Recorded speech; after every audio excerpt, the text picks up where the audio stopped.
तो क्या हाल है भाई, उम्मीद है मस्त हो गए और जबरदस्त तरीके से अपनी पढ़ाई कर रहे होगे। एक बच्चे ने आज मेरे से पूछा कि भैया volume of sphere 4/3 pi R cube ही क्यों होता है। ऐसे तो बहुत सारे फॉर्मूले हैं। Area of rectangle L into B ही क्यों होता है, area of circle pi R square ही क्यों होता है।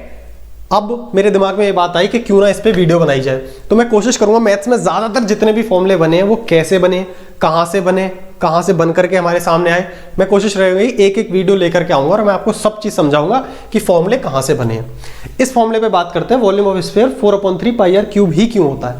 तो प्यारे भाई मैं आपको बताता हूं क्यों होता है। देखो, ऐसा देखा गया बहुत पहले कि हालांकि ये थ्योरेटिकल से पहले प्रैक्टिकली प्रूव हुआ। कैसे कि हमने ऐसी दो कोण ली जिनकी हाइट, अब समझना मैं किसकी बात कर रहा हूं, कैसे बात कर रहा हूं वो समझना। बस फिलहाल आप ये समझो, ऐसी दो कोण है, इनमें पानी भरा हुआ है, इसका पानी हमने इसमें पलट दिया, ठीक है।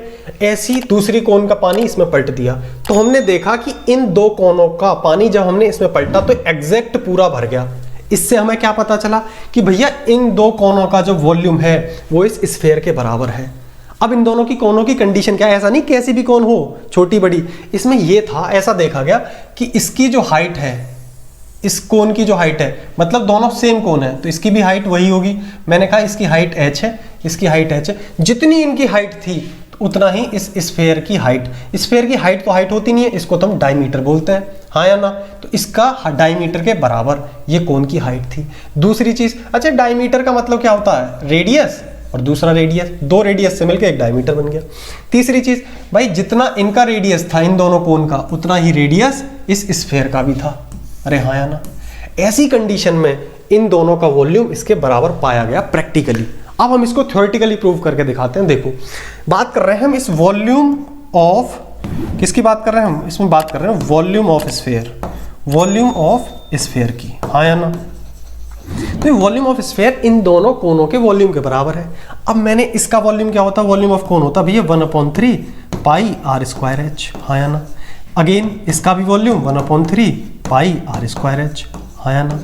प्यारे भाई क्या देख पा रहे हो, 1/3 pi R square H plus 1/3 pi R square H, दोनों को जोड़ोगे तो क्या हो जाएगा, 1 और 1 2/3 पाई आर स्क्वायर एच, हाँ या ना। बिल्कुल सही बात भैया।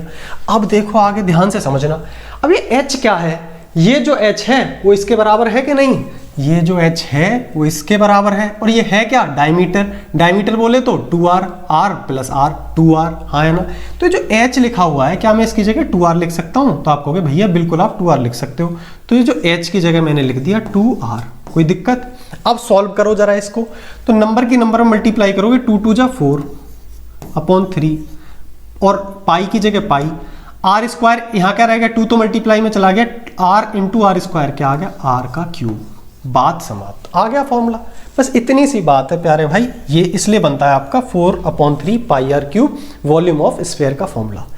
उम्मीद है जिसको भी समस्या थी ऐसा क्यों बनता है उसको आंसर मिल गया होगा। जितने भी फॉर्मूले L इंटू बी ही क्यों होता है, पाई आर स्क्वायर ही क्यों होता है, एरिया ऑफ सर्किल, सब बताऊंगा धीरे धीरे, ठीक है। आपने बढ़िया आइडिया दे दिया मेरे को, एक दो बच्चे ने पूछा था, अब मैं सारी चीजें आपको बताता हुआ चलूंगा, ठीक है। तब तक के लिए भाई मस्त रहो, मुस्कुराते रहो और भाई के साथ ऐसे जुड़े रहो। मिलते हैं दूसरी वीडियोज में, टाटा बाय बाय, नमस्कार।